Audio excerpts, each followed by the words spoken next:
What's going on, everyone? Welcome to another episode of Conspiracy or Just a Coincidence. I am Jack Allen. First, as always, because of Twitter kicking me off, I gotta, do this little thing. But go follow me on at Twitter at Kojak Podcast, also on Instagram at Conspiracy or JAC. And I know that's a lot to remember, so I will put my links in the show notes. We keep getting more and more followers on Instagram, so that's awesome. Thanks for following me there. We keep getting more listeners as well. So I'm just honored that you guys enjoy the show.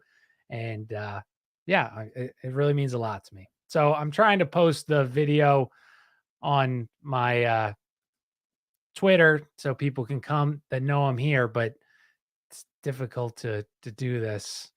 Again, this all because freaking Twitter kicked me off for no reason. But anyway, so today's episode, I did this show like my second episode, and it was so bad. So I forget. I'm not even posting on Twitter. It's just too much work. But I did this show like my second episode. So it's called Nazis, NASA, and the Occult. And it's based off this book, Rise of the Fourth Reich by Jim Marrs. And I wanted to redo it because I just started then and I missed so much information. It's like 40 minutes long. And I think I said I was going to come back to finish it. And I never did because, you learn a lot when you start podcasting. And I've had people tell me like, oh, I've been listening to all your episodes, the old ones. And I'm like immediately embarrassed. So if you're new here, don't go listen to my early episodes. Maybe start like a year ago because it's a learning curve for sure. It looks like, you think, you're just talking. It's easy. But it is definitely a learning curve. And I'm not saying I'm perfect now, but I've gotten a lot better. So I wanted to redo this show because this is the most, hey, what's up, dude? But everyone loves learning about Nazis. And this book, it's by Jim Marrs. If you want to check it out, Rise of the Fourth Reich. And I'll pull up the cover here. It's a really good book. And Jim Marrs, he's like an interesting guy. He's dead now, RIP. But it's a really good book. So we're going to start today. It's probably going to be like a two-parter, and he does bring up a lot of great stuff. So we're going to get started. But we did the World War One episode, and we're going to talk about that a little bit. So check out my World War One episodes because there's this great quote, and I can't remember what it was. It'll say like, I'm butchering it. Regular people attribute all the issues we have to World War II, and his average historians will attribute our issues to World War One, and the real historians will attribute it to the French Revolution, which I know nothing about. So I guess I'm a middle historian. But World War II is just so fascinating because there was something going on there more than just like they've demonized, Nazi Germany, and obviously it was evil, but they've made it to be this ultimate boogeyman. Every boomer on Twitter or whatever, I'm not on Facebook, but on Facebook, like the left is the real Nazis. No, the right is, you're the real Nazis. You're the real fascist. But it's hilarious because both sides of our political spectrum funded the Nazis. The Wall Street funded Hitler. And anyway, let's just get started to it. Also, I'm getting close to being done with the first episode of notes for the Hitler was a British agent book. I posted that, so if people follow me closely, I'm working on that, and that one's crazy as well. But so in 1918, the armistice ended for World War One, and German soldiers, they returned home to an economically devastated country, devastated, and Europe was devastated, as we all know. I mean, World War One was just so sad. All wars are sad, but just for no reason. Anyway, so tons of political parties in Germany are vying for power. And Hitler was 29 now, and he comes in contact with the Thule Society. And these like words that get tossed around so much in our conspiracy world. But the Thule Society, they were dedicated to studying older German literature, mostly, and this was interesting, mostly wealthy conservative nationalists who are also mystics and into the occult. And this is where they get the swastika. Obviously, if you're watching, I have the Thule Society logo up, and it's like a swastika, but like circles. Just go look it up. But So this is where the Nazis get all of their occult stuff, which we end up taking with the CIA, and we'll get to that in a second. But it was also a front for the German order. It was a reincarnation of the Teutonic Knights, patterned after Masonic lodges. Oh my gosh. So again, we're seeing this theme of Freemasonry pop up with the leading political party, and it carried on the agenda, this like German order of the banned Bavarian Illuminati. Also, did you guys know that BMW stands for like Bavarian Motor Works, something like that? I had no idea that's what it stood for. And maybe I'm not like the quickest on the pickup, but isn't that crazy? It's Bavarian. I knew it was German, but I know it was Bavarian. So Anton Drexler, though, he founded the German Workers' Party. He gets financial aid from conservative elements within the industry and the military. Oh, so crazy. Wow, how does that always happen? And he got Hitler to join as the party's seventh registered member. So immediately, he's the seventh member. And I don't know the occult significance of the number seven, but this was planned, right? This guy, a lot of like Wignats, for people who don't know what that means. Oh my God, what does Wignat mean? It's like they're like, ethno-nationalist kind of people. They're on the internet, obviously. They put this guy on a pedestal, but he wasn't just some guy that was, maybe he had some things that you agreed with, the nationalistic aspect, but he was put there. He was put into power there. And we're gonna continue going. So in 1920, Hitler changed the party to the National Socialist German Workers' Party. Whew, a mouthful. And in 1923, tried to take over the government with an insurrection. Everyone gets imprisoned, or most of him and his lieutenants, and he gets released after 9 months. Shorter time than our insurrectionists, might I add. This was a real insurrection, but he only got 9 months. And the supposed like crime of that in Germany at the time was 8 years. So again, why does he get released after 9 months? Who's vying for him to pull him out of prison? And by 1932, it's the largest political party in Germany. And even though he still lost this election to this Hindenburg. And in 1939, the business leaders like Krupp, Siemens, who still makes like washers and dryers and appliances, Tyson, Steel, Bosch. And Bosch, I don't know anything about sports, but Chris Bosch, right? He's a basketball player. I wonder why his last name is a German last name, but just found that. I just made a mental note there. And so they signed a petition urging the president to name Hitler as chancellor.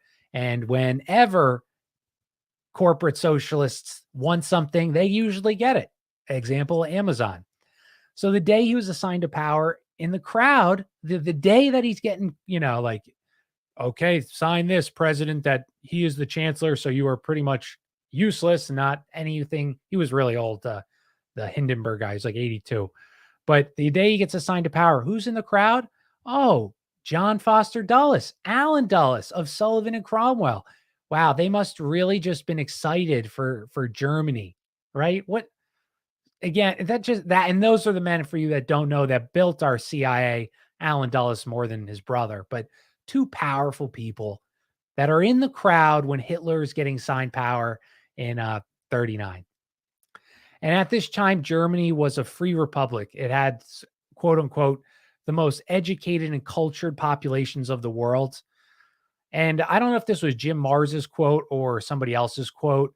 I think it was somebody else's quote, but I found it interesting that they said that in Weimar, Germany, because that was the time leading up to before Hitler came to power, which was full of inflation. We have that here. Degeneracy. We have that here. That was the most educated and cultured population of the world. It literally sounds like America's game plan. But in 1933, and this I talked about, I remember like people bringing this up, the Reichstag was gutted by a fire. That was their political building. And this was the false flag thing that our CIA so loves to do, blamed on the communists.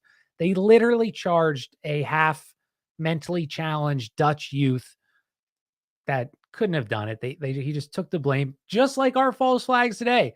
Hey, lonely young man on the internet, here, I'm going to be your friend. And then I'm going to get you to join a militia, and we're going to get us to kidnap Governor Whitmer, right? what happened? They arrested the 4 out of the 5 guys, or 5 out of the 6 guys for that event that happened like 6 months ago were feds. So they did the same thing here. And there was a tunnel that led to the office under the Reichstag to the office of Hermann Goring. So it's just, anyway, yeah. So they got Parliament to pass an enabling act, which started the point as his dictatorship. It required national ID cards, racial profiling, gun confiscation, incarcerations. And just like the USA, a man's home was no longer his castle. The Enabling Act. Now, what does that remind me of? Oh, yes, the Patriot Act. Wow. See, history, and I always say this on this show, but history repeats itself. And if you pay, like us people, most people don't know this, they don't care. But if you look into stuff, they do the same stuff over and over again. But Hitler had over 3 million people in his brown shirts group, which it's essentially like, let's say that someone took over and they built up the DC police force and armed them. They were just as deadly as the military. And his brown shirts actually like outnumbered Germany's military. And the army said, let's break this up. You have too many people. It's too powerful. We'll pledge loyalty to you if you break up the group. So he threw a few hundred of them into prison, killed them, and the military was his. By 34, Hitler solidified his power. Let's pull up. That's a little sidely. And then he starts when collecting a few former German territories now owned by Poland, merges the offices of president, chancellor, becoming the Führer. This stuff it's going to get crazy. So I'm just setting it up. All right. Be patient if you know all this, because Jim Marrs, he's like a little bit on the more like wacky side. So it gets really crazy pretty soon. But it was an insane power buildup. Right. I just went over the timeline. Like 39, he was signed in, but he was, building up in 31 and 33. How did he build up so well? Oh, well, the financial support of Wall Street. And like always, our guys, our American people and British bankers, they fund these things. They fund every single thing. And why? I don't know why they funded him was it just to start a war? Was it to remove liberties? Was it to create a boogeyman to blame everything on? I still haven't figured out that answer, and I feel like I'm getting closer to it. But regardless, Wall Street, he could not have done it without him. For example, in 1934, Germany produced 300,000 tons of natural petroleum. I don't know how many cars of gas or gallons of gasoline that is. I imagine a lot. In 1944, even after the bombings, even after the war, thanks to Standard Oil of New Jersey, IG Farben was able to produce 6.5 million tons of synthetic oil. It was like they gave them a secret way to make synthetic oil. So from 3,000 tons to 6.5 million tons, thanks again to Standard Oil, Ford, GE, all these people giving them patents. And this occurred because of those two plans, the Dawes plan and the Young plan. And Dawes was 24, the Young plan was 28. Basically, you could have called it the JP Morgan plan, because Young was his man at General Electric, which JP Morgan owned or had a large portion of. And Fritz Tyson, the German, let's look up Fritz Tyson, because I always see his name. Oops. Now I have to go all the way top of my notes. Okay, yeah. Let's pick up Fritz Tyson. But he was a German steel magnate, like the JP Morgan of Germany. And he said he joined Hitler's party because these plans, if gone to well planned, would have utterly destroyed Germany, and Hitler was the only one stopping the robbery. And these two plans, it was like something like they had to they were billing. Other countries were billing for World War I, like something like $1 billion of gold a year. And Germany obviously couldn't pay for that. They were broke after World War I. Europe was broke after World War I. But they did it. And I assume they did this because both of those plans were written by Wall Street. They did so Germany would be forced to take out loans. And big banks love when countries take out loans. When they take out loans, they can't pay back. So I think that had something to do with why they wrote it like that. And then they create the Bank of International Settlements. headquartered in Basel, Switzerland. And I talked about this bank with Oddman, but for anybody that doesn't know, it's literally a bank of national banks. It allows the exchange of finances and secrets to help plan the coming war that the bankers are planning, World War II. Like IG Farben was helped to combine 6 chemical companies into one. It was known as a state within a state. So imagine like Amazon or Walmart, which already work with the US government, but working with the US, they also Walmart happens to make tanks, and maybe tanks isn't the exact example for IG Farben, but we're just going to say they make military weapons also where you can get your groceries at. Well, that's essentially what you can see the power. It's not really a it's not a state owned company. They're literally, they have total unlimited resources. They can control the government because they're funding the government. It's just kind of like Amazon and Walmart does. But anyway, the Farben chief, and this is how close interlinked they were. That's why I hate that the boomer, not you're a Nazi. No, you're a Nazi, because IG Farben chief held as much stock in Standard Oil of New Jersey as the Rockefellers had in Standard Oil of New Jersey. You can't separate those two. They're not enemies. He owns as much stock as the Rockefellers does in their own company. It held IG Farben had managerial stock of over 380 German companies, as well as 500 foreign firms. And this was all made possible by American Citibank, which is JP Morgan's bank, I think, and then Rockefeller's Chase. But they gave him the loans to do it. Walter Teagle, who is the chairman of Standard Oil, was also the director of American IG Farben, which is the subsidiary of the German IG Farben. GM, Standard Oil, DuPont, they controlled the patent to making aviation gasoline. Well, so that's pretty important in a war. Am I correct? It's pretty important. Yes. So you need the aviation gasoline to fly. Well, Teagle of Standard Oil helped organize a sale to IG Farben's president. He was able to borrow 500 tons from British Standard, a subsidiary. The following year, he bought $15 million worth of aviation gasoline. So literally, Standard Oil helped Britain sell gas to the Nazis to allow them to bomb their own people. And then Teagle also sold the gas to the Japanese. What did we had Pearl Harbor. So our top Wall Street dogs gave the means, the finances, everything to our supposed enemies. Oh, we didn't know they were going to be our enemies at that time. You literally ban them from rearming, but you're helping them rearm. Just doesn't make any sense. Teagle had to resign after this was made public and replaced by Defense Secretary James Forrestal, who we're going to eventually do a show on because he's around all this stuff. If you guys don't know, I always say this, but Forrestal, he took a little jump out of what Bethesda, Maryland's military hospital. I'm sure it's so easy to fall out of those glass windows from the 20th floor of the hospital. But and he was only the defense secretary. I'm sure they had lots of people watching him. Important to note also, I in my FDR episode, who was a total scumbag who helped eliminate competition, Mr.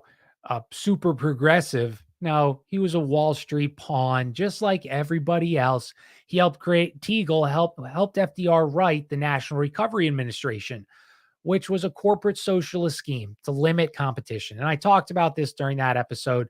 But for example, it was the Great Depression. We're going to lift up the workers, man. We're for the working people. So they required any company over, say, 50 people to require health insurance or to pay, Social Security. And why that sounds good for a working person. Yeah, they deserve health insurance. Yes, they deserve a safety net. But it wasn't to do that. It was to limit competition so nobody, no matter how good of a product, would be able to surpass the guys that own the monopolies, like the Rockefellers, like the JP Morgans, all this stuff. U.S. also had Nazi propaganda paid for by the American IG Farben, made by this company, Ivy Lee, which was an American company. So good. where are paying for propaganda to support the Nazis. Awesome. Awesome. What's up, Carl? Guys, go check out my episode with Carl. Carl's a good looking man, and he did a great episode.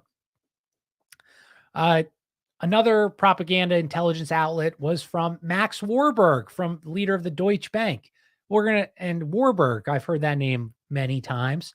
He sat on the board of Hamburg America Steamship with another fellow amazing American family, Prescott Bush.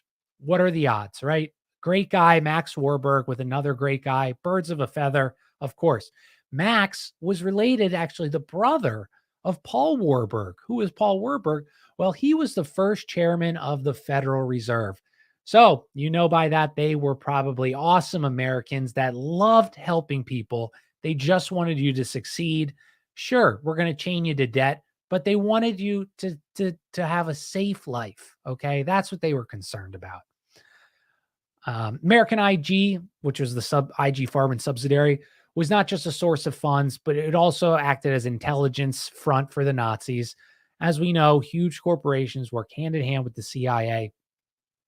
Allen Dulles and the CIA loved what the Nazis did. I think that, I don't want to get too off track, but I think they like how Operation Paperclip and all this stuff, they loved the Nazi surveillance state. They loved the Nazi control aspect. They loved the full monopolies that companies, total death cult. But they loved the way they let the businesses run without competition. And so that's what they're brought back over, except the only thing they didn't like was the nationalistic aspect of it. And they wanted the globalist aspect of it. So we don't know the extent of how much American IG Farben worked for them and did what else they did, because what do you know? All the records, they got destroyed during the war. Oh, God, it just always seems to happen, right? They just luck out, it seems, or bad luck, I guess. Baron von Schroeder Bank acted as a financial agent for Germany and in Britain and the U.S. So another bank, German bank working in Britain and the United States. John Foster Dulles handled the Schroeder Bank loans in the USA. Oh, good. And joint Rockefeller Schroeder investment firm. Always solid. Hey, capitalism, baby. We love capitalism. Schroeder confirmed that so this was fine. This guy, Schroeder Bank, he owns the bank, or it's a big bank. And he confirmed with Hitler, he said, "You're not going to do any funny economic experiments, are you?" And Hitler promised no, he would not change the banking practices. All he would do is attack them in rhetoric. So again, those people that I just called wignats, like these people that put this guy on a pedestal, you're wrong. Simply put, you're wrong. Like he was funded by Wall Street. That's how he got to power. I know we all want to look for this like savior figure that will be truly like America first and will look out for its people. We have to do that. We cannot vote anyone in, right? Montagu Norman, who was like the CEO or whatever, the Bank of England, worked with Hitler's regime and gave them financiers. So two banks of belligerent nations continued to work together even during the war. Britain bankers extended Germany $375 million in export credits.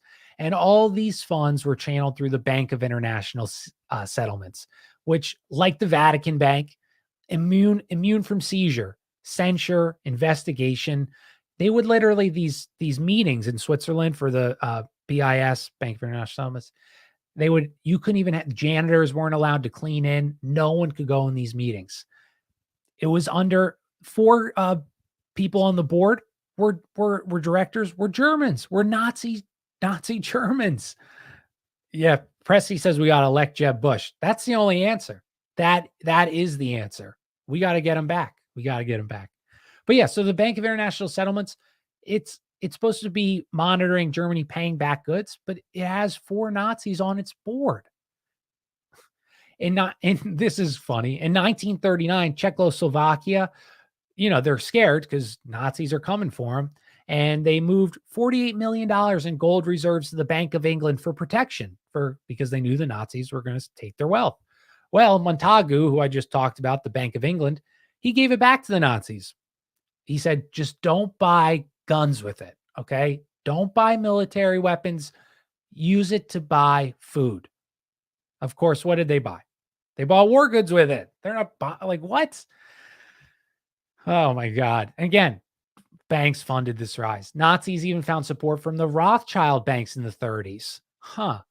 Now, Hitler had already written his book that I won't say because I'm sure there's censors on that. So why would bankers of, Judaism practicing bankers give an anti-Semitic, openly, a vile anti-Semite, tons of money and loans? Huh. Pretty odd, right? Why would they do that? Why would they do that? And I don't know we all kind of know the answer, greed and a few other things. But anyway, basically all these financial systems were supporting the Nazis' rise to power. And again, is this just greed? Is this globalist plan? What is the reason for this? But regardless, 1930s, US and Britain were in agreement with Nazi ideology. Henry Ford. Let's pull up Henry Ford. We got to get Fritz off the screen. Henry Ford was a brilliant guy, obviously. Ford cars, but he was a huge admirer. He was the first American to get the Grand Cross of the Supreme Order of the German Eagle. What an award. And that's the highest award you can get from a non-German. His son also sat on the board of American IG Farben.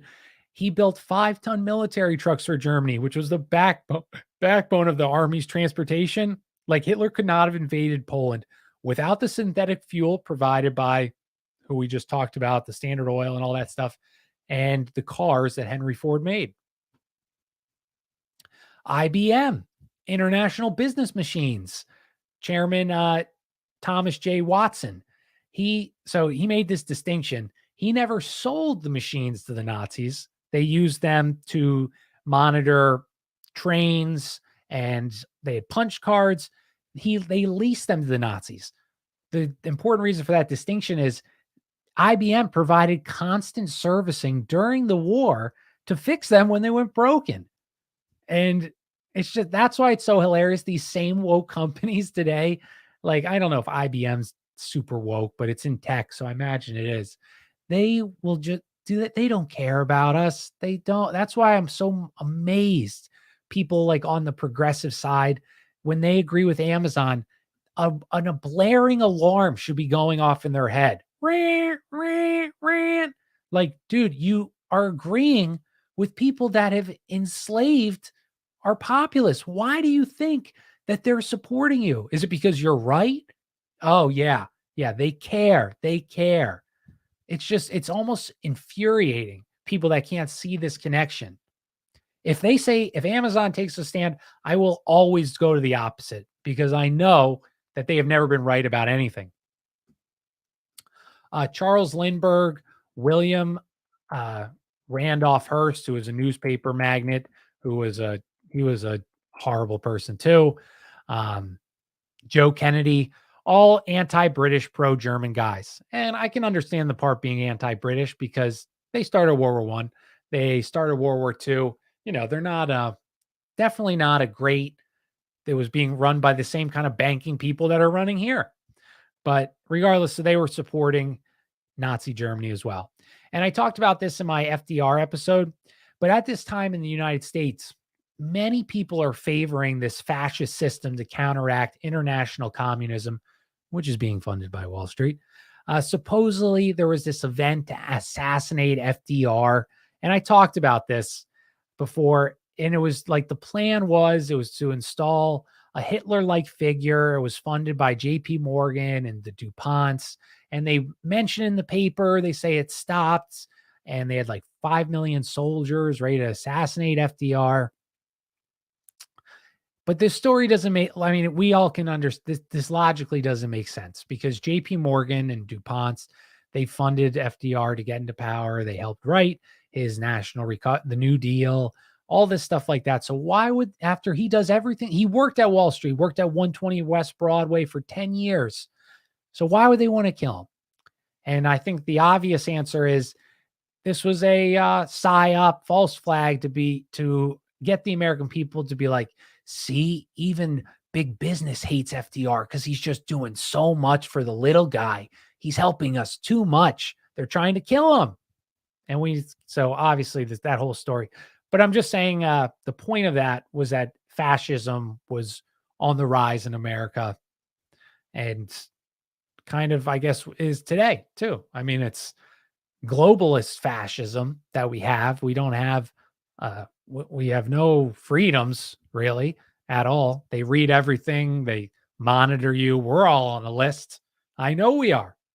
They watch us. That's why when people talk crazy, like Fed posting, I'm always like, geez, guys, not a great idea. Definitely not a good idea. Political parties, they require crash, and Schroeder, that bank was working with Rockefeller, was giving it. Their lawyers, the dullest bros of Sullivan and Cromwell. Oh, the same names. Allen was on the board of Schroeder. He helped write wartime loans. 150 mil to Nazis' aircraft industry, 22 million to Bavarian Motor Works, BMW, 10 to Daimler-Benz, Mercedes. Oh, they're just making a bunch of airplanes to fly around Germany with. No, they're not building a military machine. By 1941, though, the international order turned against Hitler. And now this is where it's confusing. Was greed and money to be made the only reason for funding this guy? And then they made enough, so they got rid of him. Did he maybe got too powerful and started going against their wishes? And they worried, like, oh, do we create a Frankenstein? That I don't know. I cannot figure that out. Maybe he just was a useful pawn. They knew they could fund him to start a war. He started the war, and that was that. That was all they wanted. But it's just an odd thing, and I don't think we don't know the true answer. And if people are ever like so certain, a lot of people in the podcasting and truther world are so certain of their beliefs. And I respect that to a degree, that you're so certain, but I also think it's ignorant. We don't know. We can only speculate. And if you shut down other opinions because you think you got the idea, well, good for you. But I think you're going to miss a lot of sides of these explanations. All right, now we get into the crazy stuff. Rudolph Hess. Here's Rudolph Hess. Kind of like a dork looking guy. Oh, he's got a big unibrow. For people listening, he's got one caterpillar on his head. Oh my God. He should have shaved that. But anyway, he was the Nazi deputy Führer. And in 1941, he flies alone to England to make peace. Spoiler alert, if you didn't know what happened to him, he was found guilty of war crimes and, of course, committed suicide in 1987. But he was born in Egypt. He was the son of a German importer. He joined the German army in World War I, serving in the same regiment as our mustache man. And he ends up joining the Thule Society. So with Hitler, they joined this occult group. He attends University of Munich, where he met a man that would influence both Hitler and himself. And his name was Professor Hochhofer. And now he was a member of the Vril Society. And this was a secret society based on British Rosicrucian Lord Bulward Lytton, who wrote about how in the past we've been visited by this Aryan super race. And this Vril Society is a offshoot of Theosophy, because Madame Blavatsky and Annie Besant and all these people, they all talked about this same thing, this super race of beings that lived here in the past. And that's my only fear about the Tartaria thing. We talk about, everyone knows what Tartaria is. And I think I've done a few shows on, I found it super interesting. But the Nazis believe this, that it's an ancient race that's been lost to time, existed in the past.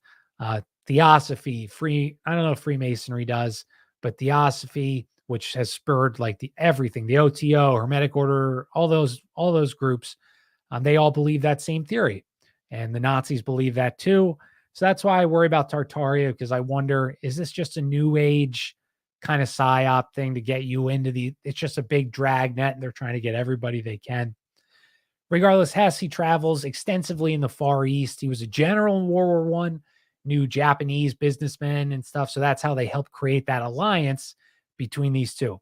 And Hess was a very resourceful guy. He also made relationships in South America, and we know how important that was at the end of the war. Haushofer, he met Hitler at beer hall meetings of the German Workers' Party. And when the coup failed, Hess was whisked away to Austria, sheltered by the paramilitary wing of the Thule Society. Hess also helped produce Hitler's book, and he also started the HH thing and the mine, you know. Again, I don't want to say too much with censors. You guys get what I'm saying. But in 1939, Hess was named successor to the Mustache Man after the Reichsmarshal Göring. And so now that was his little background. So now back to this secret meeting. All right. He planned this flight out for months. He modified a twin engine plane. And Hitler knew of this plan. So he was in agreement with him. Professor Haushofer passed along names of the Hermetic Order of the Golden Dawn in England. That was the occult society there. It was like the British version of the Vril Society. And I'm going to do a show with Lux. Yes, Flippy Hambone. Gotta be sneaky. But Lux, I'm going to have him on the show, I think Friday night or Saturday night. And he's an ex-Golden Dawn person, but that was Crowley's group. So Hess goes to meet Aleister Crowley's group, probably Aleister Crowley, in England. And this, like I said, grew from the Theosophical Society. It was the exact same stuff that the Thule and Nazi mysticism. Crowley, interesting enough, we all know who that is. If you don't, look up Aleister Crowley, but we know who he is. He was also in British intelligence. He was an astrological advisor, and the Nazis had one too, passing like a Crowley, German Crowley of the Vril, passing along information to Hess. And so this astrological part is very important. We always see these occult ties with spies and the intelligence apparatus of the states. But astrological things, they were huge. I'm sure they still are huge. I tried to read this book. I forget what it's called, but it's about DC and how it's occult symbolism. And dude, everything that is done that was built in DC was based off of astrological stars, movements like, oh, the moon is in Scorpio rising in Cancer. This means this. Like the cornerstone of the White House was laid facing a certain way at an exact time, like 3:13 in the afternoon, so the moon would be rising in Virgo. And it's this huge thing. So it was only the elite people knew this stuff, and they believed it. They believed it then, and I'm sure they believe it now. So this astrological, Crowley was this astrological advisor for the Brits, and the Nazis had one too. So he's going secretly to England, but he cannot let Churchill find out. And I didn't know this. I forgot this. I read it before. But so the monarchy was supporting the Nazis. There was this power struggle in England between Churchill versus the monarchy. And these are two Churchill quotes. This is disgusting quotes. Churchill, against the strength of the German people, which is to be smashed once and for all, regardless of whether, I was going to try and do a British accent. I can't do it. Regardless of whether in the hands or a Jesuit priest. I don't know why he had a Jesuit priest in that quote. And this was the even worse quote. Germany's unforgivable crime before World War II was her attempt to extricate her economic power from the world's trading system and to create her own exchange mechanism, which would deny world finance its opportunity to profit. That is truly disgusting. And that is what Winston Churchill, I even told Liv Allen that quote, how disgusting that is. He was a globalist scum. And this is exactly how Churchill was, dude. Because mainstream media has glorified this short, fat POS. I talked about in my war. You know how he got famous or how he got important? In the Boer Wars in South Africa in the late 1800s, Churchill was a regular soldier, regular guy. Well, he must have get tapped on the shoulder. Like he said, yeah, I'll do whatever you say, Mr. Banker, as long as I have power.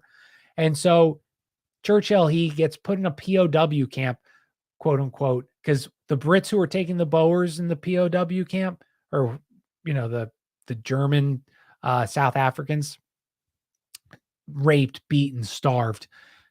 The farmers who were fighting the Cecil Rhodes's Flippy Hambone says Churchill starved the Bengalese. But he escaped from this camp, and this was his story. He climbed through the muck, hiding from them, dodging bullets like Neo from the Matrix. For 3 days, he crawled on his hands and knees to not be seen. He was about to starve. He had no water. And luckily, a small farming couple took him in, and they gave him some water. And he said, I have to keep going. I have to get back. And he keeps running. And what does he know? He finds a boat, and he sneaks on the boat, and the boat goes to magically Britain. And he comes home and tells this goddamn story. Carl says he was a degenerate gambler too, and a drunk, wanted to sterilize the German people medically. Makes sense. Yeah, dude, he's an evil guy. And we idolize him. I don't think our generation do, but older like Churchill was this amazing, brave man. Give me a freaking break. Also, he was like a conservative growing up, and then he comes out as a liberal the moment he runs for power. And not that people's opinions can't change, but just he's a shady MF. So in 41, though, England was economically strangled in near defeat, and Hitler wanted England as an ally against communism. He wanted peace before attacking Russia. And he specifically wrote in that famous book that we can't talk about that World War I was a mistake because it was a war on two fronts, and he cannot repeat it. Okay? He did not want a two-front war.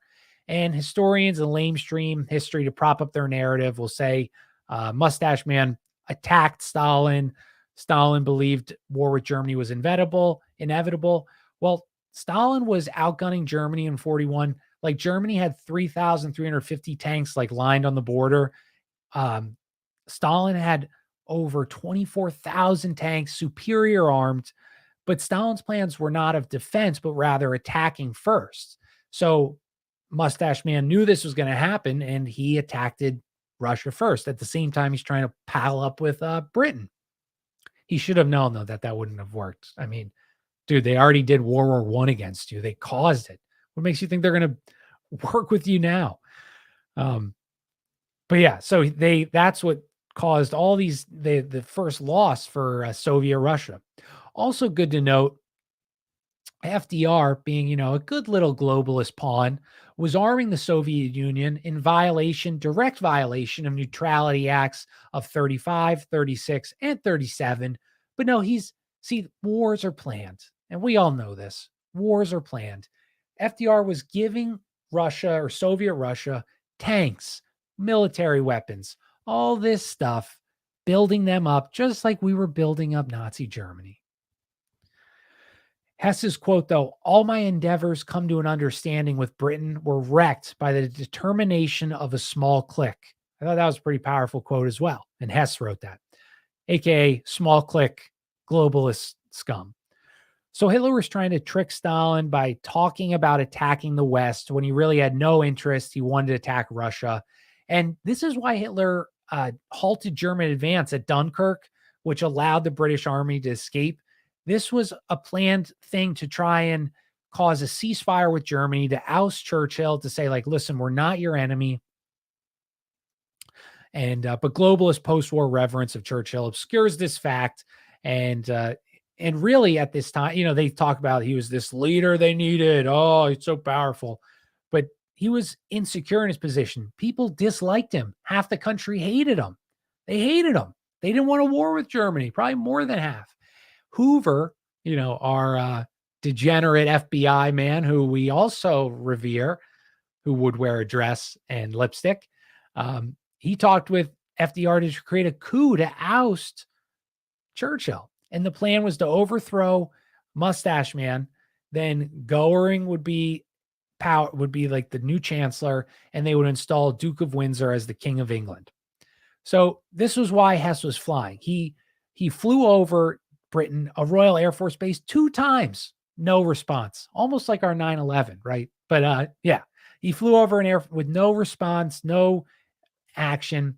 He missed his landing spot and he lands in a farm with a farmer, and a farmer with a pitchfork captured him. Home Guard gets involved. Churchill gets involved. The whole op is blown. And he claimed to be Alfred Horn, like just a made up name, kept asking to speak with the Duke of Hamilton.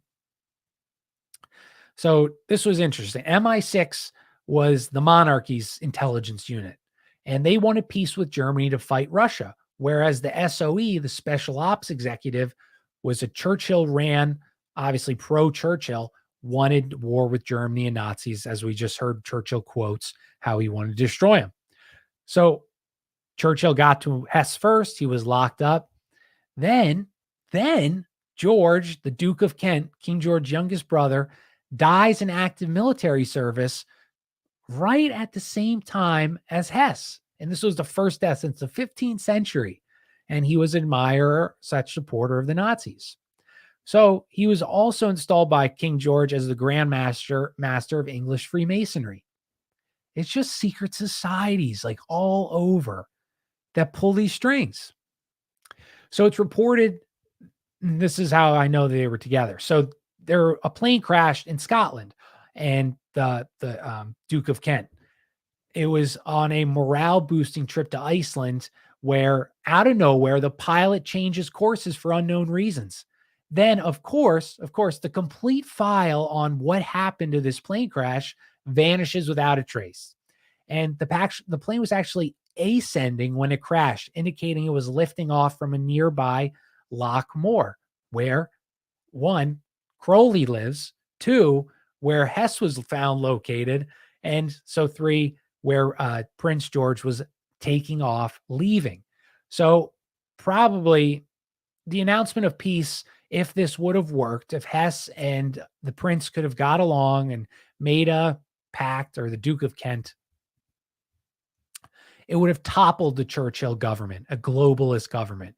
So if Hess actually died in the Duke's plane, that would have caused a total uproar that the king's younger brother is hanging out with a Nazi leader.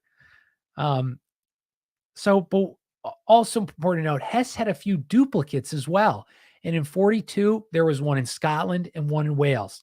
And the real Hess dies in the crash, and the double lived to stand at trial at Nuremberg. So that's the theory. But this Loch Moor place where Hess was located, Crowley, has a house around Loch Ness. Hess is there, who is like the Crowleyan of the Nazis, and you have the prince there, who is a top dog Freemason.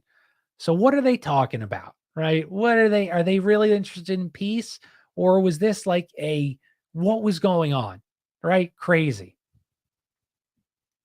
So Jim Mars thinks that the double Hess was standing trial. And that may sound crazy to some like regular kind of normal folk, but doubles of leaders are so common. And I know now, like, we kind of joke, like, he's a clone. Look at Joe Biden's ears. It looks like a clone.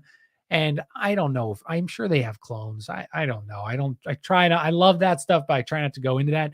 But like Saddam Hussein, he had 8 duplicates of himself. And he would take his duplicates to go to speeches that were maybe dangerous. And they do this. They kidnap you. They say you will be the double, or you do it out of country pride. And this is not a new thing.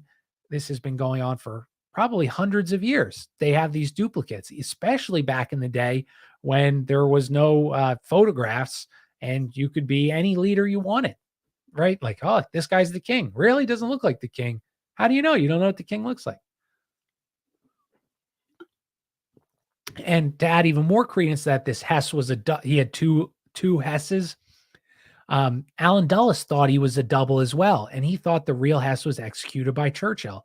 So Dulles sends his MK Ultra doctor, Dr. Cameron, who I talked about before, horrible guy, and in Canada at McGill University, all funded by Rockefeller and British intelligence.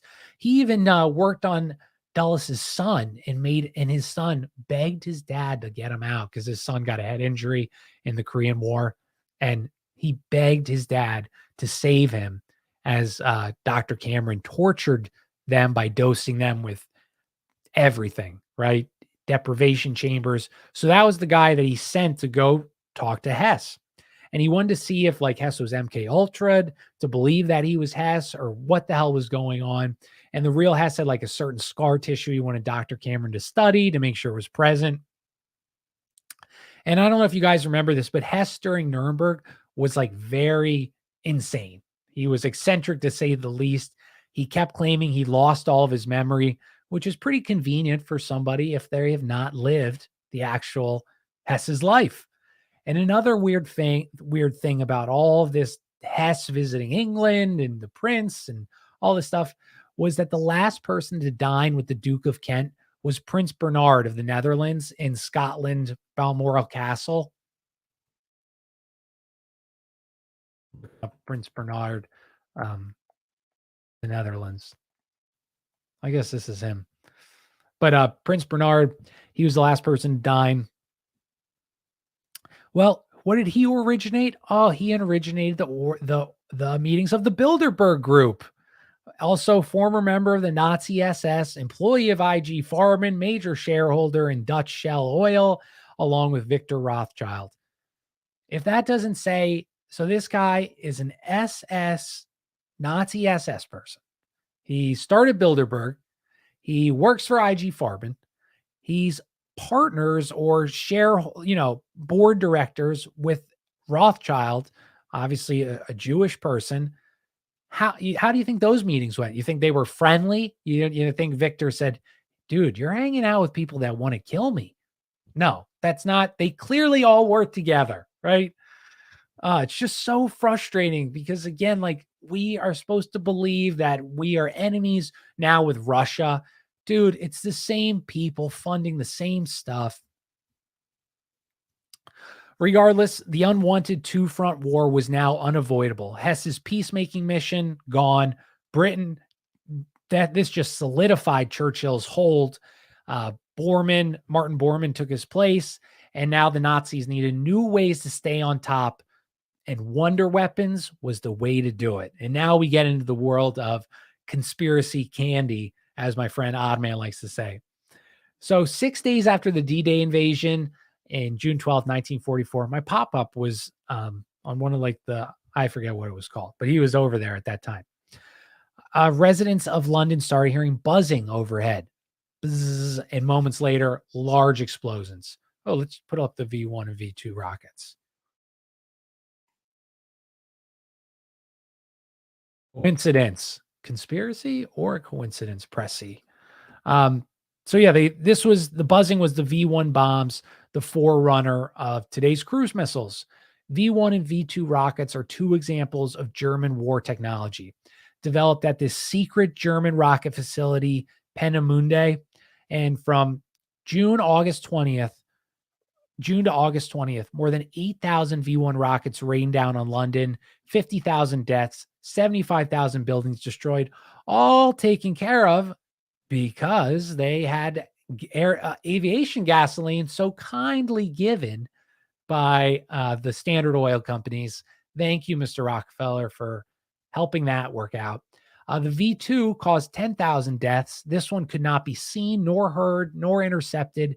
And despite constant Allied bombings, productions of tanks, arms, ships, aircraft was higher in 1945 than it was in 1941. So that I'm saying this because clearly this says two things to me. Either one, the Nazis hid their bases so well that we couldn't find them. We had no idea. We were just bombing civilians. Or two, somebody's not allowing us to bomb crucial factories to knock down, to continue the war, to make the war extended. We've seen this in Vietnam with the rules of engagement. You were not allowed to chase them to Laos. You were not allowed to chase the Viet. You couldn't hit major targets without approval of like super high ups who are working hand in hand with Halliburton. I don't know if it was Halliburton, but the military industrial complex. And we saw this in Japan too. We bombed all civilian areas. Rarely would we bomb a Mitsubishi factory. Rarely would we bomb a place where we knew they were making weapons. Now, why wouldn't we never bombed the Imperial castle or whatever, Imperial Village. Why? If we are true all out war, why are you not bombing the places that are making the weapons that are killing your people? This doesn't make any sense because clearly this wasn't that wars are created.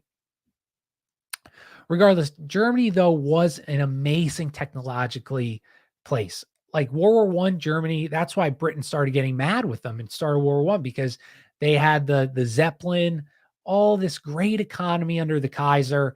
People were higher standard of living, more technology, more everything. And World War Two is just the same. So they're putting something in that water, dude, because they were blowing past every country in the world. They created plastics, plexiglass, plastic bags, syringes, nylon, all IG Farben, opiates, methadone, Demerol. Great inventions. Yes, great inventions. Dangerous inventions, but great, right? TV's broadcasted it in the Olympics in 36. Americans were listening. Well, they had they had TVs for like in these public viewing rooms for all over Germany. No Americans, there were no TVs yet. In 39, they made mini TVs that allowed guide bombs and missiles after launching to guide them. Tanks, which began the war as motorized bulldozers, essentially to support infantry, they totally upgraded them. They developed portable rocket launchers, RPGs, the precursor to the AK-47, night vision, scopes, all this stuff. And when the Allies captured some German facilities, they had supersonic rockets, nerve gas, jet aircraft, guided missiles, even spaceships ideas, guns that fired around corners, which I don't know how I just keep visualizing like a cartoon, the bent barrel, but they were brilliant. So what made them so smart? What was it? Right. And their wartime research was like, I'm not exaggerating when I say this, was the greatest technological leap in history of civilizations. That's how amazing they were. And how? And one theory that Jim Marrs proposes is they ignored Einstein and his theories. Yes, Pressy, I know aliens.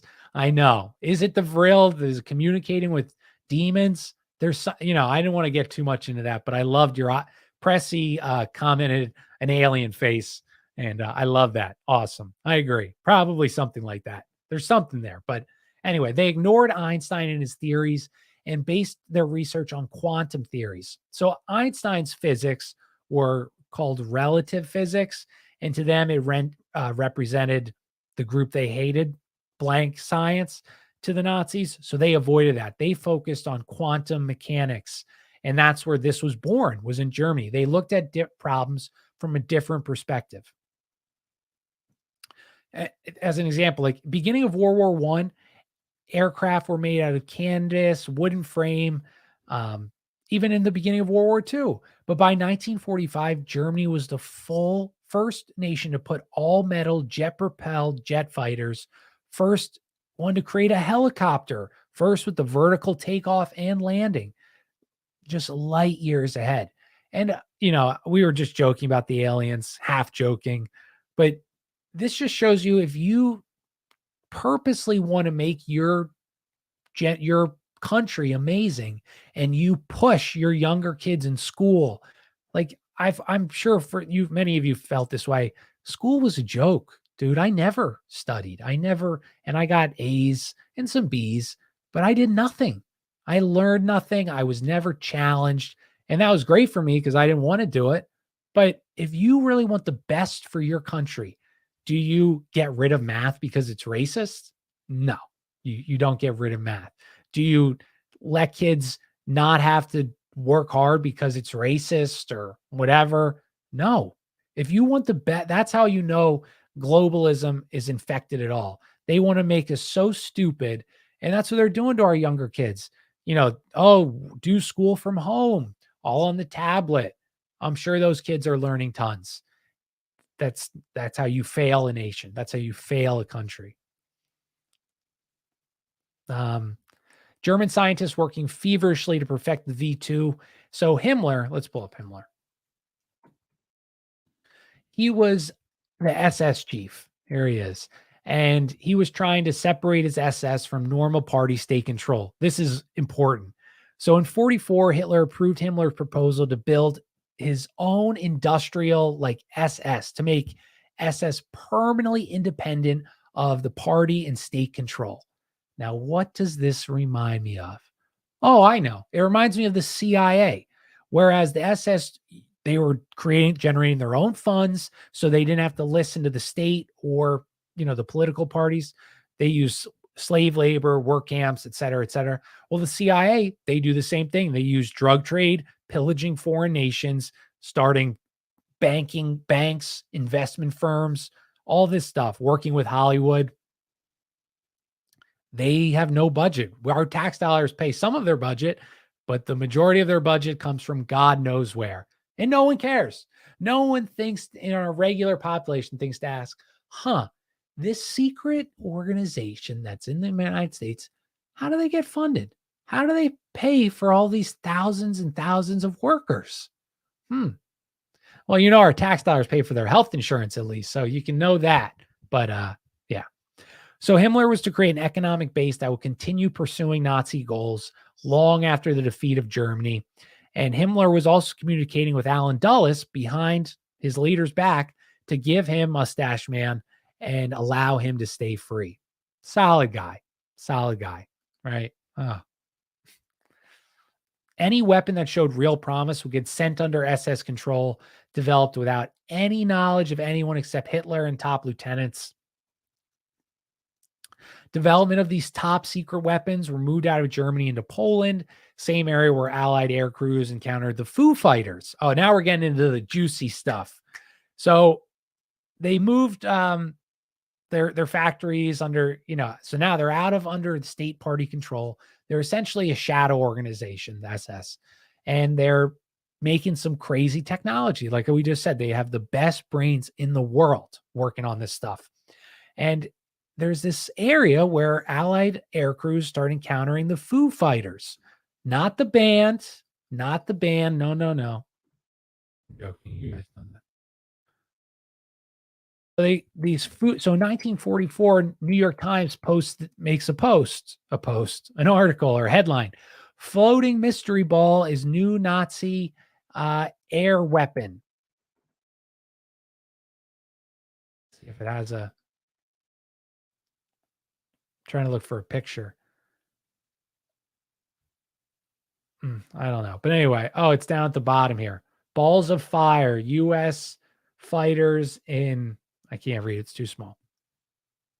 So it's a real event, okay? So it was called the Führer ball or fireball. It was a flying machine that looked exactly like the shell of a tortoise, and it was followed by exhaust flames and it would wreck their radar gear. So the Americans thought this was a military weapon that the Nazis had, and it might have been.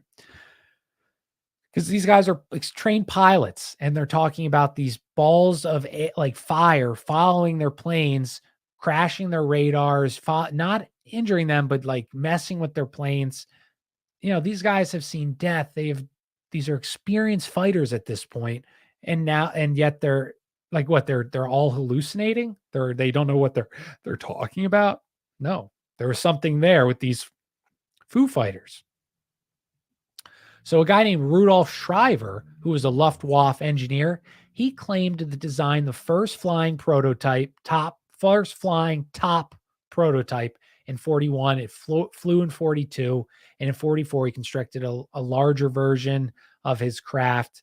In 1959, German secret weapons of the Second World War, this Major Lusar, who was an engineer who worked in the Reich patent office, had access to all these OG plans and documents. And he claimed that there was a craft that had a height of 105 feet, could fly vertically, horizontally, any which way, whatever way it wanted. And the Allied advance into Germany put an end to this flying disc experiments. That's what Schreiber said, the original engineer of the top prototype. And I say top, I mean a UFO, right? Like what we commonly think of a UFO, like the, you know what I'm drawing with my hands if you're just listening. And in the 1950s, he's died, and in his possession were notes and sketches of a large flying saucer. And he's not the only guy. Gord Kellen, German engineer, said the piloted flying saucer flown in 45 reached speeds of 1,300 miles per hour within 3 minutes. Another guy, he designed a similar saucer-like craft, which he destroyed when the Soviets came into Prague. Victor Shoberger. I'm just saying these names because there is something to this. And I know that like we like to laugh and say the Nazis flying UFOs in Antarctica. But so right now we already have 4 guys, all different areas, saying they worked on this type of work. But Victor, he was kidnapped by the Nazis, designed a number of flying discs in 1940 using flameless, smokeless form of electromagnetic propulsion called diamagnetism. And then he worked for the U.S. government after the war before, quote unquote, dying. Victor's quote, "They took everything from me, everything." Not too clear if he means the Nazis or the U.S. But in mid 1947, 2 years after the war, flying saucers were being reported all in Europe and the US. And though I don't believe in aliens, I believe they are demons. If people are communicating with grays, these are demons working to bring us to the Antichrist, all these things like that. But the Betty and Barney Hill event in 61, this was very interesting connection. They claimed they were taking in a circular ship, okay, Nazi ship, manned by men in black uniforms. Barney said the leader was a German Nazi wearing a shiny black jacket, scarf, and cap. That's crazy, right? What are the odds of that? And I don't know if I believe this story. I know they just saw a TV show and they described the beings, but he said the leader was a German Nazi wearing a shiny black jacket, and the SS wore black. Oh, yeah, anyway. Nazis also possibly created nuclear weapons. This was a crazy thing. So we think, so they had, let's just start. Okay. Nazis possibly created nuclear weapons. Most likely they did. Kurt Diebner, who was a physicist involved with the Nazi atomic bomb project, he bypassed the need of a centrifuge. So MSM's history is like the Germans couldn't make an atomic bomb because they never had a functioning reactor. Well, this guy, Kurt Diebner, removed that need for that. He didn't need this. He didn't need that. He created a way, like a photochemical process to do that. And this uranium enrichment thing that he did still remains classified to this day. Wonder why that is. Well, I guess I know why that is, but you get what I'm saying. He also had patents for a plutonium weapon dated in 41, traces of radioactivity in the soil from an SS site, which indicates explosion. In 2006, German government reported no abnormal radiation levels at this site, even after taking into account the elevated levels due to the Chernobyl disaster in Russia. So basically what I'm saying there is like they just lied and said there was no radiation rises because there were rises early. You understand.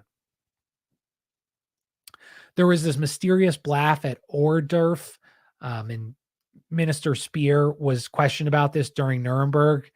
So again, we're lying there. We have way more evidence to prove that they developed Nazi weapons. Royal Air Force said the Germans were preparing to bomb New York with 40 giant bombers, the largest Luftwaffe field I had ever seen. The Nazis had 2 prototypes of 6 massive engine planes that made flights to 2 in Japanese bases in Manchuria and back nonstop. In 44, sorry, my lip. In 44, a plane was flown from France to 12 miles off of New York City, snapped photos, turned around, and made back nonstop 32 hours. So this was in 44. They know the war is probably over at this point. So what are they doing building weapons, and what are they going to be transporting on these huge bombers? Unless it's a weapon that will reverse the outcome of the war, which is not going well. The German Luftwaffe had notes detailing blast effects of what would happen if they dropped an atomic bomb in New York City. 17 kiloton yield was what they were planning, which coincidentally, of course, is the same as the little boy uranium bomb in Hiroshima. Mussolini, before his death, the wonder weapons are the hope. The well-known mass destruction bombs are nearly ready. Mustache Man will execute this fearful blow because he will have full confidence. There are 3 bombs in this that has an astonishing operation. 3 bombs. This was Mussolini's quote and before his death in 45. It's interesting that he says 3 bombs because according to the Soviets, 3 bombs were dropped on Japan by the Americans. 1 failed to open and was collected by the Soviets. The Japanese gave that to them. So just days after FDR died in April 12th, 1945, Oppenheimer said they did not have enough enriched uranium to create a critical mass for 1 bomb, and that was in April. So how do they get it in 3 months or whatever it was? How do they have enough for 3 or at least 2? Kind of weird. Also, a story in 1944, Berlin phone lines went down for over 60 hours with no explanation. So Germany's been bombed to hell. What knocked out their phone lines for 3 days? You can't communicate without your phone line. So something powerful knocked it down. And atomic bombs are known to cause electromagnetic pulses when detonated. Communications from Germany to Tokyo describing a revolutionary type bomb in 1943. And they tried it out against the Russians at one of the battles. A few bombs literally wiped out every single soldier at that battle. All men and horses within a radius of the explosion were charred black. Ammunition had been detonated. The Russians claimed it was poison gas and protested if Germany's going to use poison gas again, the Russians will also use poison gas.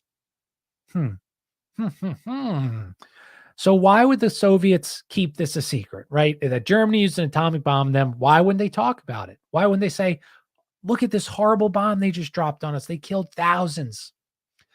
Half of the 50 million casualties that occurred in Russia.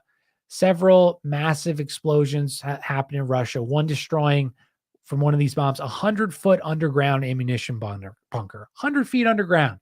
What regular weapon in World War II had that? All these attacks, though, were never reported by Stalin. And why wouldn't he report them? He barely had soldiers as it was. They had the size, they had the weapons, thanks to America, but his soldiers didn't want to fight. The only way Stalin kept his soldiers in there is he would threaten to kill you and your family if you deserted, which he would do. So that is literally how he got his soldiers, threatening to execute your whole family. So if the Nazis had these atomic weapons, that's definitely not going to help Stalin's cause of keeping his soldiers present. So hypothetically, if the Nazis had atomic weapons, they played around with them, they used a few, what if they knew their war was over by like at least 44, they already knew it was over. They used them in Jim Mars's theory as a bargaining chip. So we already stated that we did not have enough enriched uranium to make a single bomb by 45. Single. And I talked about this in my Nukes Aren't Real episode, but it's weird because in a month later, we magically had enough uranium to drop 2. We couldn't even make 1. In a month we had it. The Trinity bomb, and this was huge. The Trinity bomb in New Mexico on July 1945 was a plutonium bomb. We then switched to the uranium bomb a month later. 0 testing, 0 systems check, 0 nothing. And we just knew they were work. This brand new, years-long process of trying to build this thing. We didn't test it. We switched it the last minute. No, that makes 0 sense. That doesn't make sense at all. Or we didn't need to test it because the Germans already did test dropping the bomb. Oppenheimer, he had a weird quote, the father of the atomic bomb. The bomb dropped on Japan was of German provenance. What does that mean? I think it means that Germany traded us 3 nukes as a bargaining chip.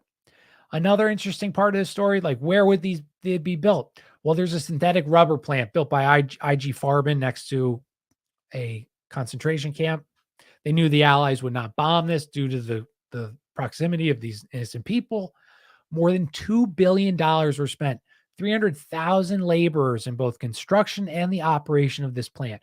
It consumed more electricity than the whole city of Berlin. That's a whole lot of rubber, right? No, not 1 pound of synthetic rubber was ever produced. So what was being made there? Clearly something secret. Had all the characteristics of a uranium enrichment plant. So again, this is how we know that most likely Germany's had nukes and uranium and bargained with the United States. The saga of Nazi submarine U-234. Let's see if it comes up. Submarine U-234. Oh, here it is. The mysterious cargo of U-234. See, it's a common thing. So it was originally designed as a mine layer, but converted to a cargo carrier. I mean, this thing was huge, guys. Huge, huge, huge. It sailed from Kiel in 1945 with a very odd cargo list. The boat's manifest had 240 metric tons of cargo, 2 disassembled jet fighters. I mean, this is huge. Disassembled jets, 10 gold line cylinders containing 560 kilograms of uranium oxide and fuses.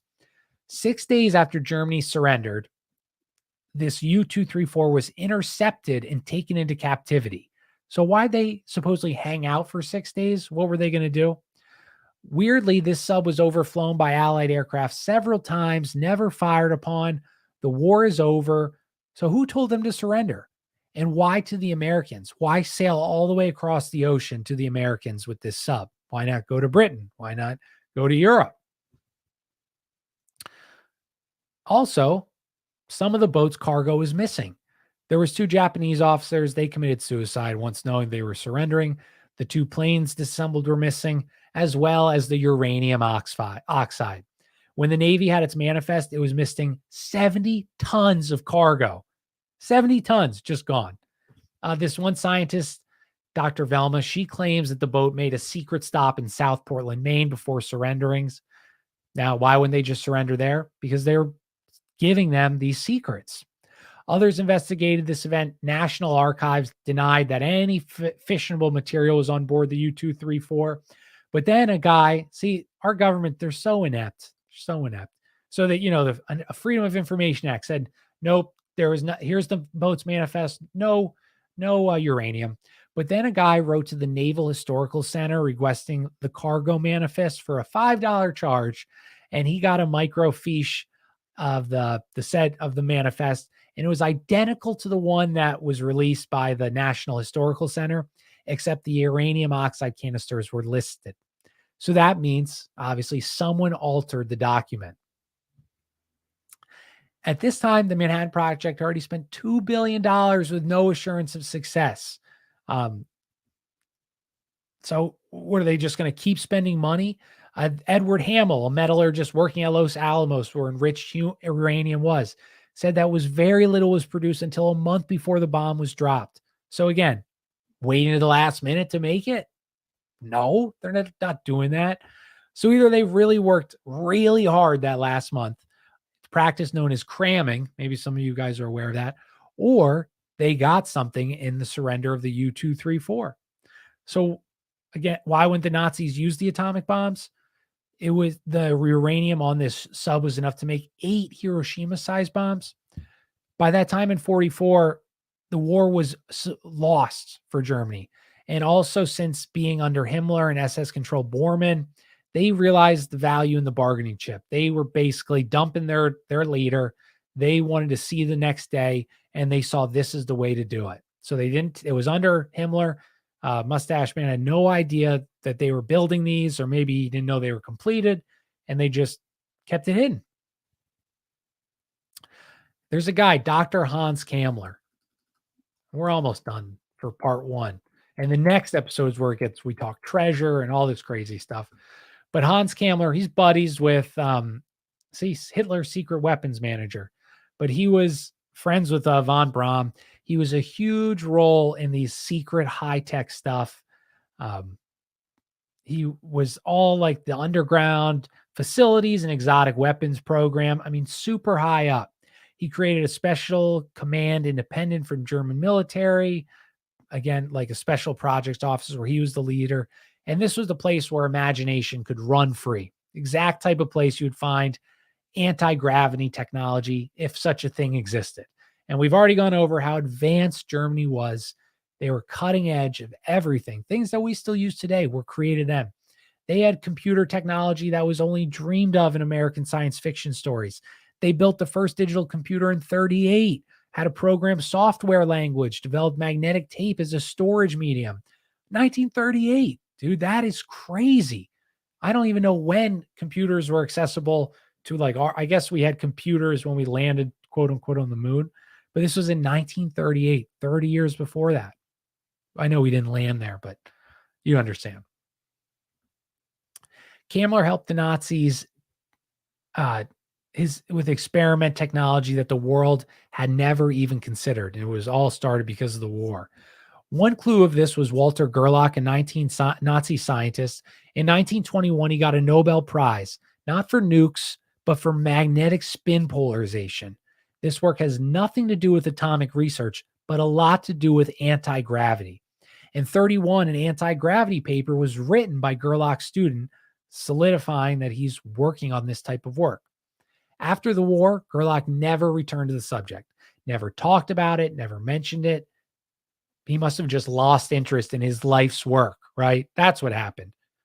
No, he was forbidden to talk about it. And this is where we get into the bell. The bell. So this Gerlock guy, Kammler, they're working on anti-gravity stuff. And I know that sounds ridiculous, but there's scientific papers, et cetera, et cetera. And this was called the D Glock, or the bell, housed in concrete chambers hundreds of feet underground. Huge quantities of electricity were fed through it through thick cables dropping. It was basically like a thermos encased in lead filled with metallic liquid. It emitted a blue phosphorus light, made a buzzing sound, and it gained the nickname the Beanstalk or Beehive by operators because of the buzz. Operators suffered from headaches, nervous system disruption, metallic taste, all this stuff. They would put animal tissues and plants inside. It would separate the liquids, and it would kill anything they put inside this bell. In a few documents, these experiments with the bell were labeled Kriegensteinend, which means decisive for the war, whereas the V1 and V2 rockets were labeled as Kriegswichtig, or important to the war.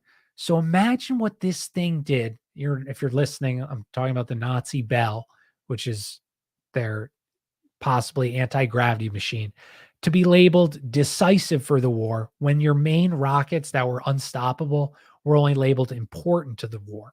So what does this thing do? Right? It's got to be something big if it's decisive for the war. And a reason why little is known about this is all scientists involved were taken outside, shot by the SS in 45, 62 of them in all. They also, another way to modify gravity is a 0-point energy.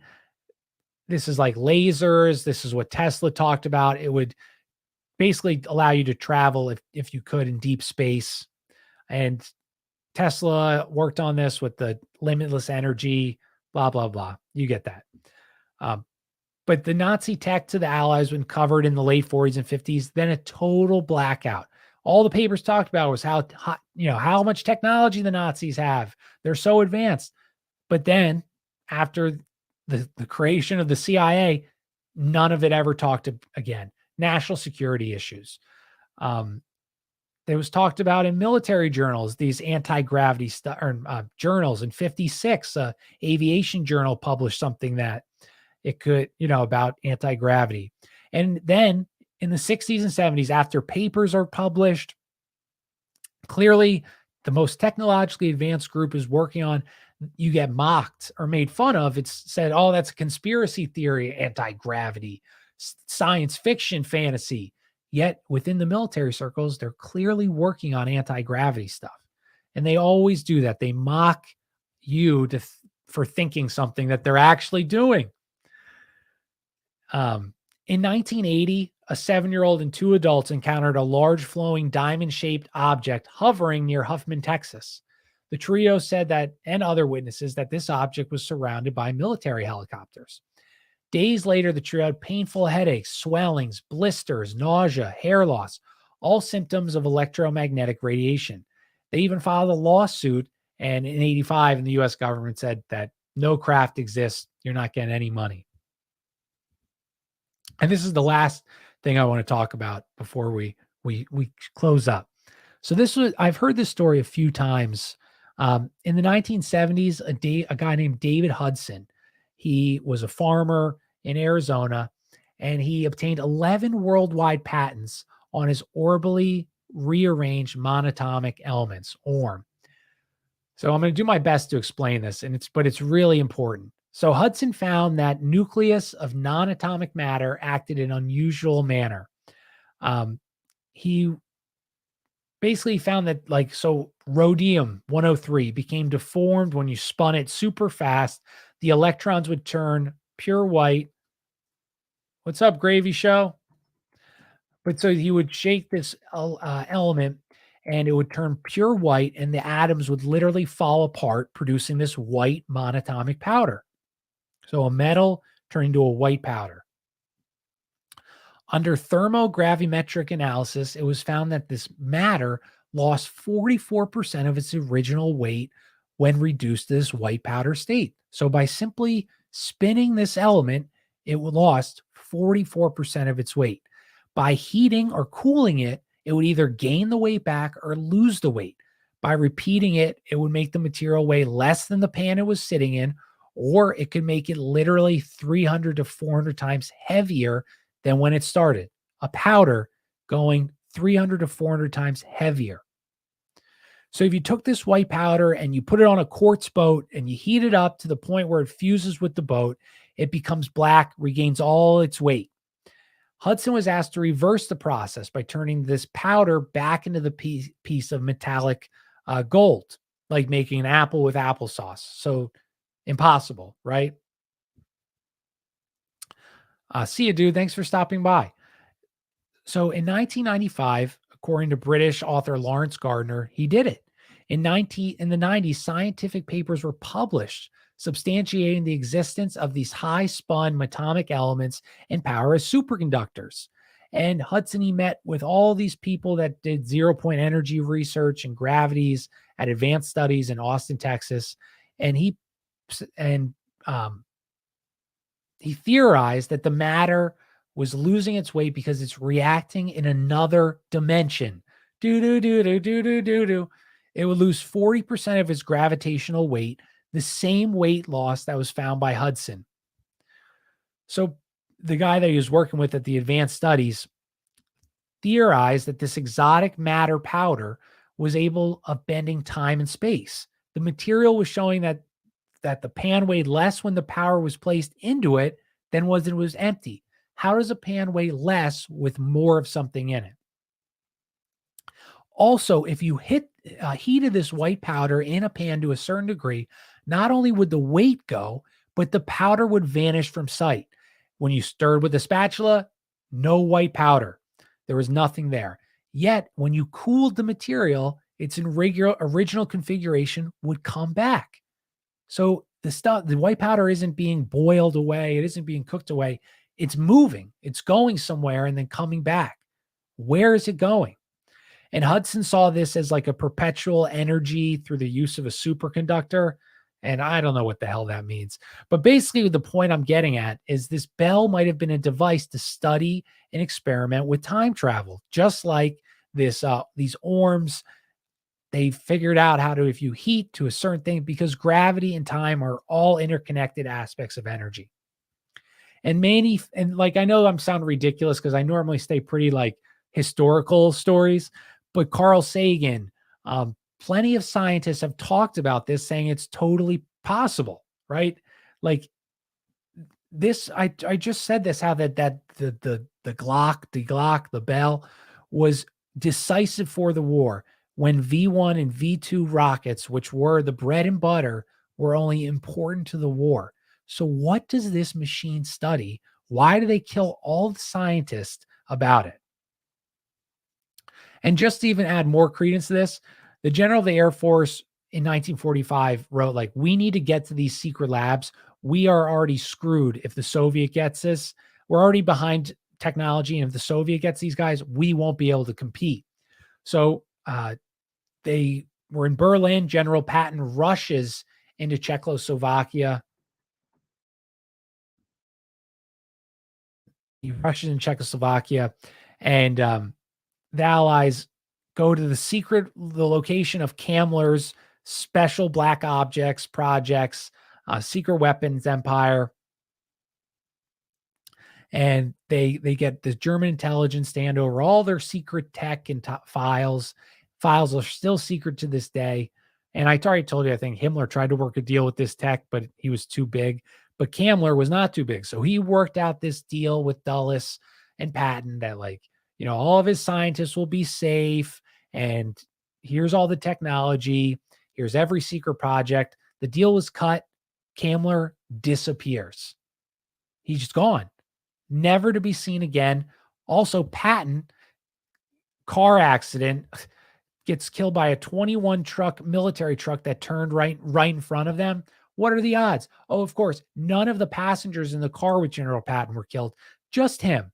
He gets paralyzed and then dies, but they were fine.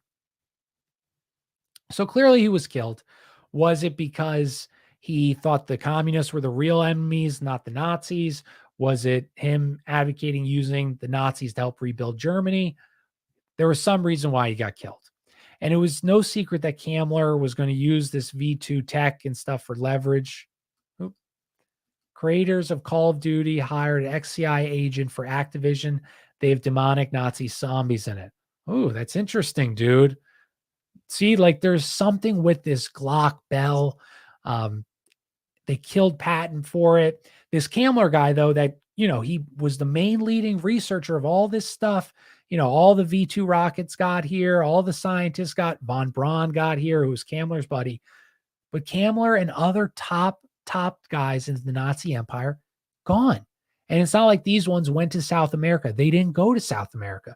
They were counted off as dead when there were very dubious reports that they were dead. Kammler's like third cousin said he died. But where do these people go?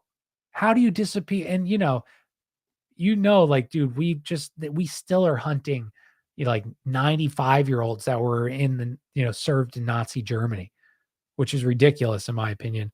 But where do they go? You set up all these deals, and he was last seen, Kammler, in close proximity to where the bell was. And like him, dozens of other SS party members disappeared that were all associated with these advanced tech programs. So, as you know, American gets all the science. With all good things, it comes with a price. And that price was seeping our intelligence organization into the occult practices and beliefs that were so prevalent in the Nazis. So that is the show today. We're going to do part 2 really soon, dude. And this one, I hope it wasn't too boring. I hope it was interesting, but we're going to talk about Templar treasure that was found. We're going to talk about more of the NASA aspect of these Nazis and their occult beliefs, bringing that over here. And it gets so crazy, like how they hid all the money, all these runners of these companies. They never got trouble, like IG Farben and et cetera, et cetera. They just switched shell companies and things, the same tactics the CIA ends up doing. It goes crazy. So go follow me, guys. I've got a few reviews in the past. Thank you so much for the nice reviews. I'm going to be I got a lot of shows this week. I have Lux coming on Friday or Saturday, I think Friday night, to talk about the Hermetic Order of the Golden Dawn. So definitely check that out. It's going to be crazy. We're going to talk, and I'm doing a few other shows, so you'll see me again. But follow me on Twitter at Kojak Podcast. If you want to support the show, I got all my links. You can find them. Conspiracy or Just a Coincidence.com. Venmo at Conspiracy or JAC. Thanks for listening. I appreciate you all. We'll talk soon. Have a good night, everybody. Peace.